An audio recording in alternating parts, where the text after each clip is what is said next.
My name is Alina Valdez, and at 38 years old, I experienced something unimaginable on March 22nd. I died in a grocery store. I was just an ordinary mom navigating the ups and downs of another Tuesday. Balancing my part-time job at a dental office and the demands of motherhood, I juggled life with my 2 kids, Maya, a spirited 12-year-old, and little Carlos, who had just celebrated his 7th birthday. My husband, David, worked in construction, and money was always tight. One day, after a long shift, I found myself at the grocery store, contemplating how I could stretch 5 chicken breasts to feed our family of 4. As I reached for a bag of apples, a sudden crushing pain slammed into my chest like a freight train. The last thing I remember was a frantic voice shouting, "Call 911!" And then, everything faded to black. But this darkness wasn't the end. It felt more like drifting into sleep while simultaneously awakening. In one moment, I was crumpled on the cold floor of the grocery store, and in the next, I found myself floating above my own body.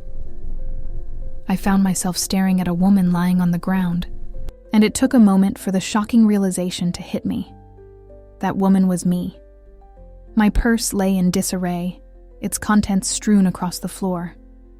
Apples had rolled away, coming to rest beneath the produce stand. Nearby, a woman in scrubs was performing chest compressions on my body, while another person frantically spoke into a phone, their words a blur of urgency. I felt an unexpected sense of calm as I observed the chaos unfolding around me, as if I were a spectator in a movie about someone else's life.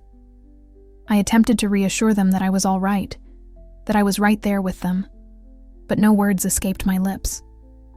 Instead, I experienced a gentle pooling sensation, reminiscent of being in a swimming pool where the current begins to sweep you away. I found myself moving through an air that felt warm and thick, not quite flying but rather gliding effortlessly. As I continued, everything around me grew increasingly radiant, until all I could perceive was a brilliant golden white light. Surprisingly, it didn't sting my eyes as one might expect. It felt as if I were enveloped in the softest blanket imaginable, a sensation of warmth and comfort that was almost otherworldly. Then, amidst this cocoon of tranquility, I heard footsteps, yet there was no ground beneath me. Despite the absence of a solid surface, the sound of slow, steady footsteps drew closer, echoing in the stillness around me. My heart should have been racing, but instead, an overwhelming sense of calm enveloped me. It was reminiscent of those childhood nights when you hear your mom softly approaching to check on you. And then, I saw him. He stepped out of the light as if he had always belonged there. In that moment, I just knew it was Jesus. Yet, he looked nothing like I had ever imagined. He stood tall, perhaps around 6 feet, with a rich olive complexion that caught the light just right.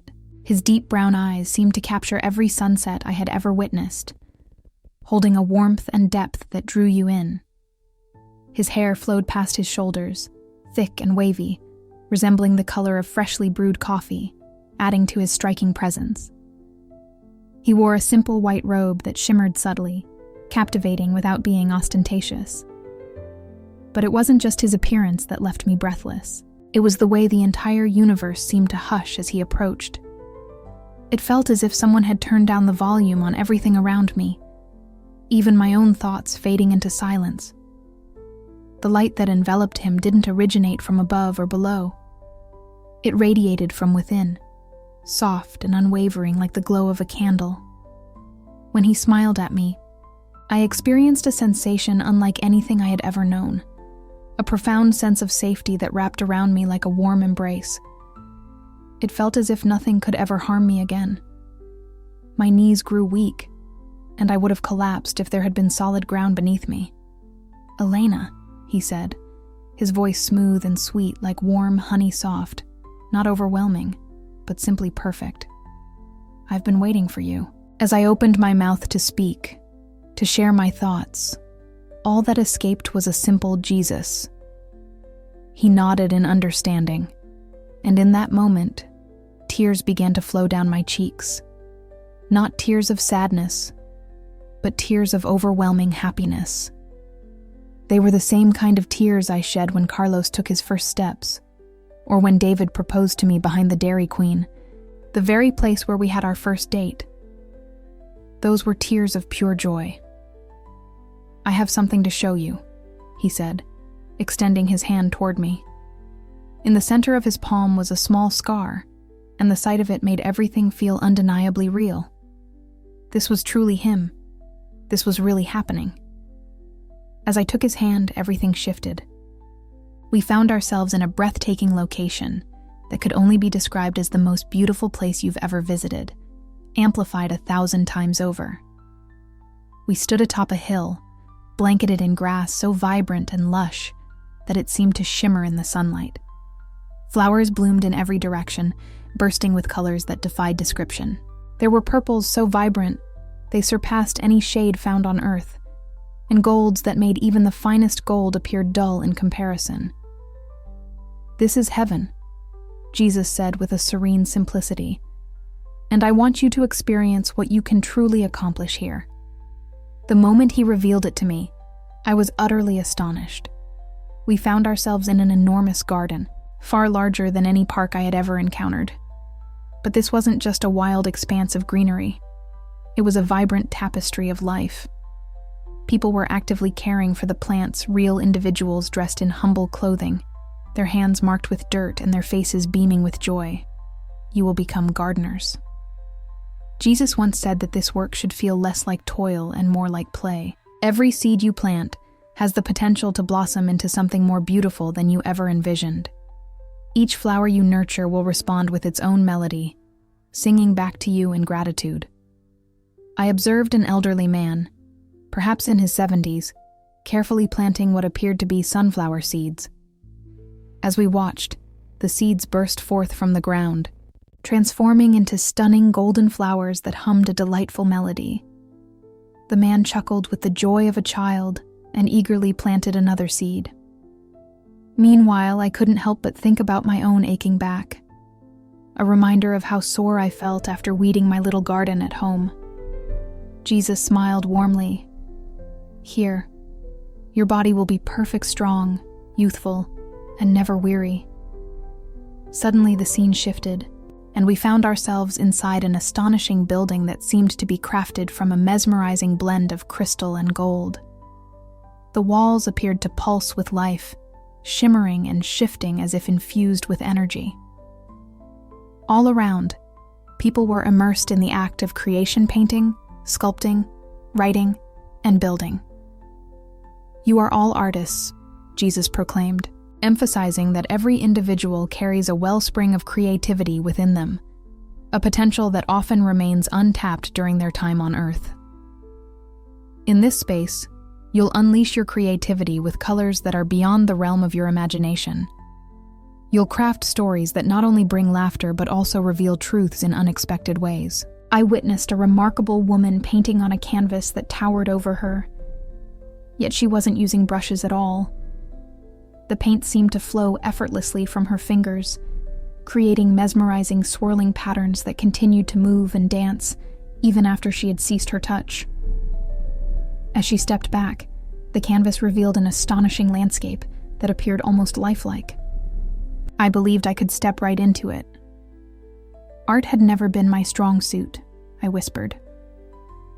"That's because you were confined by an imperfect world," Jesus replied. "Here, your hands will bring to life what your heart envisions." With that, we ventured to a new place. This time, it appeared to be the largest library ever constructed, but instead of books, shelves were adorned with glowing orbs that floated gracefully in the air. People eagerly reached out to touch them, and upon contact, their faces would illuminate with a radiant glow of understanding. "You will be learners," as Jesus promised. "Every question you've ever had will find its answer, and every mystery will be unraveled. You will come to understand how the stars were formed, why flowers emit their sweet fragrance, and the intricate workings of love. Knowledge will no longer be a burden to recall. It will flow effortlessly into your mind. It will become an integral part of your identity.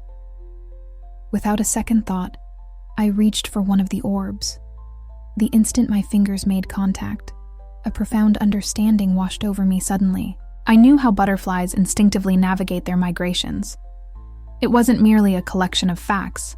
I experienced the essence of being a butterfly, feeling the magnetic fields that guide them and tracing the ancient routes they follow through the vast sky. It was the most incredible experience I had ever encountered. Then, as if on cue, Jesus spoke, and in an instant, we found ourselves in a breathtaking space that resembled a fusion of a concert hall and a grand cathedral. The ceiling soared so high that I couldn't even glimpse its peak. And the music, oh, the music. It wasn't merely emanating from instruments. It seemed to flow from everything around us. The walls were alive with song, and the very air was infused with melody. Thousands upon thousands of people joined in this magnificent symphony, each one a vital part of the experience. Some were playing instruments that felt familiar, while others wielded tools I had never encountered before.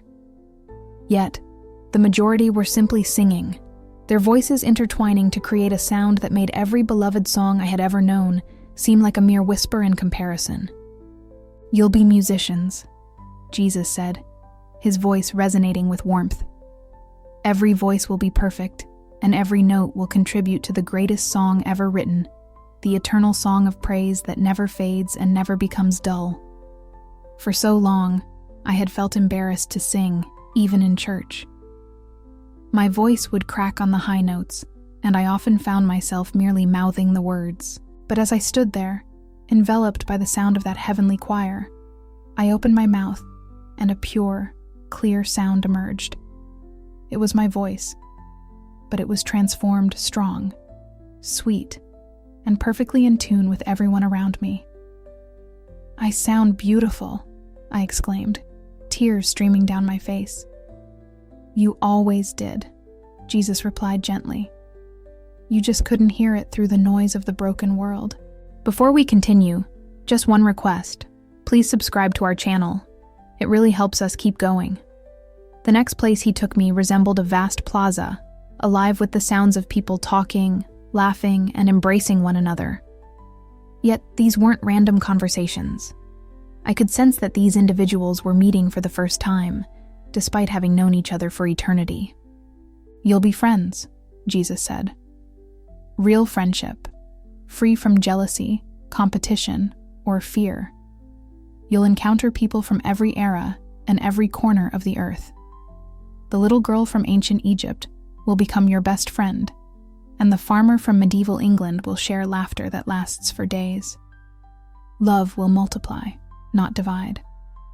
I watched as a young woman rushed to embrace an elderly man, and I instinctively knew she was meeting her great-great-grandfather, who had passed long before her birth. They both wept and spoke simultaneously, their joy radiating like warmth from a fire.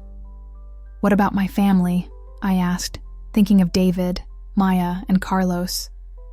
"They'll be here too, when their time comes," Jesus said softly. "Your love for them will be deeper and purer than anything you felt on earth. Plus, you'll have millions more people to love. Your heart won't be divided. It will be multiplied." Then, Jesus revealed something breathtaking. We stood on a hill, gazing down at an incredible city, not like New York or Los Angeles, but one constructed from materials that seemed to glow from within.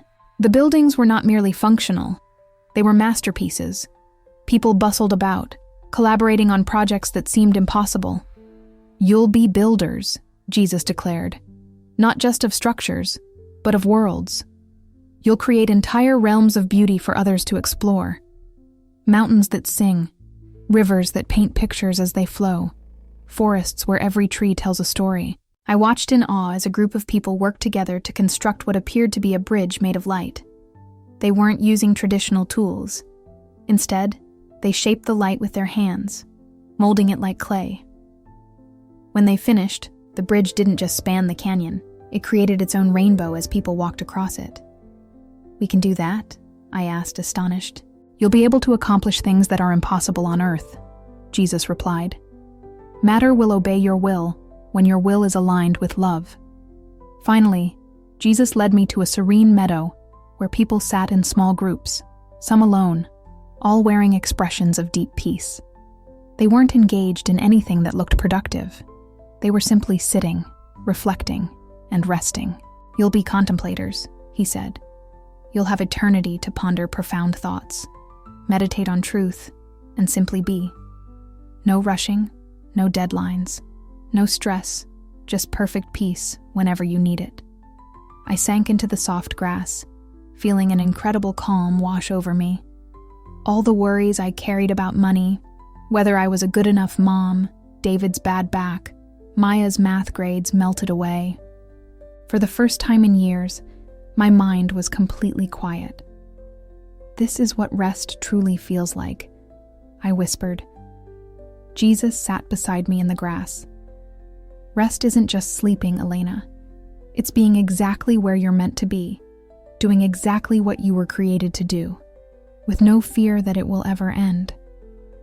We sat there for what felt like hours, though time seemed to flow differently in that place. Finally, Jesus turned to me, his eyes filled with love and a hint of sadness. "You have to go back now," he said softly. "No." The word escaped my lips before I could stop it.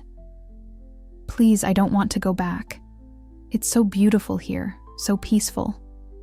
I never want to worry about money again. I don't want to feel exhausted all the time. I don't want to falter as a mother anymore." Just then, Jesus reached over and took my hand. "Elena, your children still need you. David still needs you. There are people you haven't met yet who need to hear about what you've experienced here. Your work on earth isn't finished." "But I'm not strong enough," I whispered, feeling the weight of my struggles. "I barely make it through most days." "You won't be doing it alone," he reassured me. "Everything you've seen here, all this joy, all this peace, you can carry pieces of it back with you. When you're gardening in your backyard, remember the singing flowers. When you sing lullabies to Carlos, think of the heavenly choir. And when you feel overwhelmed, recall the meadow where your mind was quiet." I knew he was right, but the thought of leaving felt like losing everything. "Will I remember all of this? Every detail?" He smiled gently. "I promise you will. And someday, when your real work is done, you'll come back here forever. This isn't goodbye, Elena. It's just, see you later." Before I could respond, everything began to fade. The meadow, the city, the music. All dimming until I found myself back in that tunnel of light, moving away from heaven and toward pain. That's what awaited me. Pain in my chest, pain in my head, bright lights stabbing at my eyes. I heard someone shouting numbers, machines beeping around me. I tried to move, but my body felt as if it weighed 1,000 pounds. "She's back," someone yelled. "We've got a pulse." I opened my eyes to see a paramedic leaning over me. We were in an ambulance, racing down the street with sirens blaring. My chest throbbed where they had performed compressions, and my throat was raw from the breathing tube they had used. "Elena, can you hear me?" the paramedic asked. "You've been down for 11 minutes. You're going to be okay." 11 minutes. I had been clinically dead for 11 minutes, but in that time, I had lived a lifetime in heaven. At the hospital, doctors ran test after test. My heart attack had been massive, what they called the widowmaker. By all rights, I should have been brain dead, yet my scans came back completely normal. The cardiologist shook his head in disbelief, saying he'd never seen anything like it. "It's a miracle," he finally said. "You shouldn't be here talking to me right now." But I was, and I understood why. In the weeks that followed, everything changed, not my circumstances. We still struggled with money. David's back still hurt. Maya still needed help with math. But I changed. When I felt overwhelmed, I would remember that meadow and find peace. When the kids drove me crazy, I thought about the perfect friendships waiting in heaven and learned to love them more patiently. While working in my little garden, I listened for the flowers to sing back to me, and sometimes I swear I could hear them humming. I began sharing my experiences with others. Some believed me, while others didn't. But I kept speaking out because Jesus was right. There are people who need to know. People who are scared of dying. People who think this life is all there is. People who can't imagine being truly happy. I want you to know that heaven is real. It's not some dull place where you sit on clouds and play harps all day.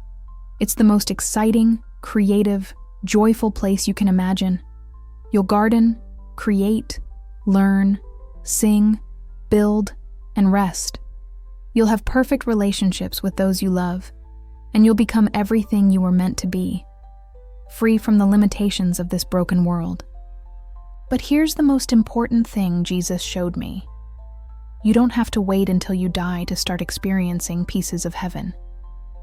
Every time you create something beautiful, every time you learn something new, every time you love someone without expecting anything in return, and every time you find real peace amid chaos that's heaven breaking through, your life here matters. The love you give matters. The beauty you create matters. The people you help matter. All of it is preparation for the incredible adventure waiting for you. So don't be afraid, and don't give up. Heaven is more wonderful than you can imagine, and you're going to love it there. But until then, bring as much of heaven to earth as you can. Trust me, it changes everything.